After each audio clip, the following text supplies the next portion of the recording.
Hello there and welcome back to another video. Today I'm going to be walking through my home network and what I've got running in my Homelab. So let's get right into it. So first of all, I thought I would start in Proxmox because that's what you usually see when I do these videos, Hackintosh videos, etc. So you can see I've got lots of things running. And you can see I'm not really using much at the moment, but I've got 24 threads to work with. The Xeon 5650s, two of them in one use server, which I will walk through later in this video.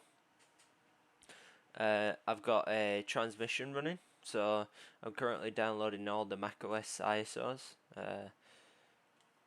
which is great.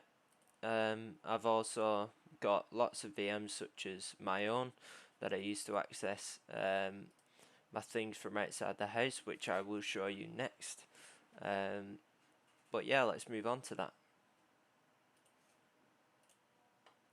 So I use the console from Starlight Data Centers to access my stuff because I've got full access and I'm running some of the nodes and services on my server.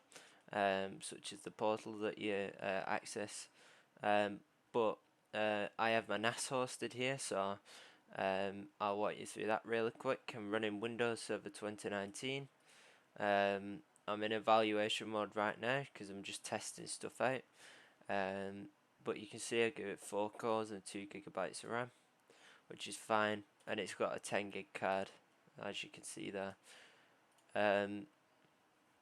For storage, I've just got one hard drive attached physically, pass through, that I've give 700 gigabytes with all my stuff on there. For transfer speeds, I will show you that right now.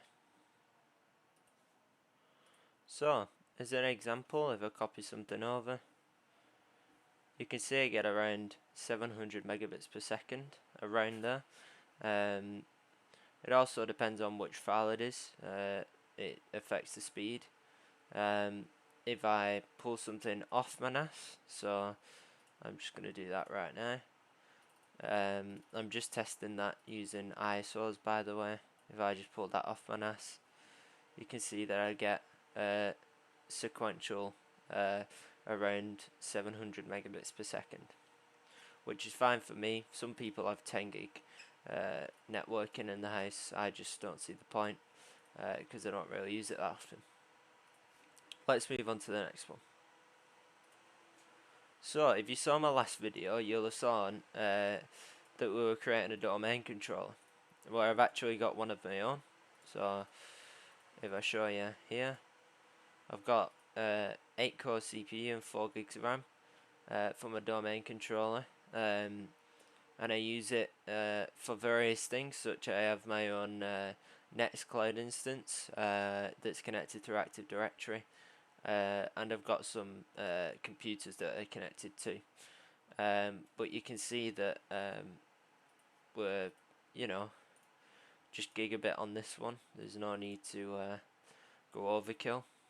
But I've got a decent storage space, 4 terabytes.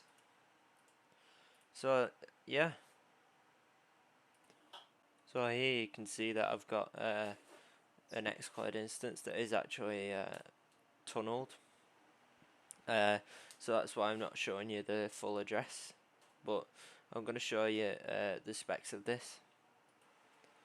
So as you can see, 6 cores, 4 gigs of RAM and a terabyte of hard drive space for Nextcloud that I am not really using that much. But I do have most things sort of port forwarded, as you would call it. I use something called Cloudflare Tunnels or Cloudflare Zero Trust. Brilliant piece of software. It's easy to use, and you don't even need to open ports on your router because it just wraps the packets with your existing traffic and goes through that. So it is really good piece of software.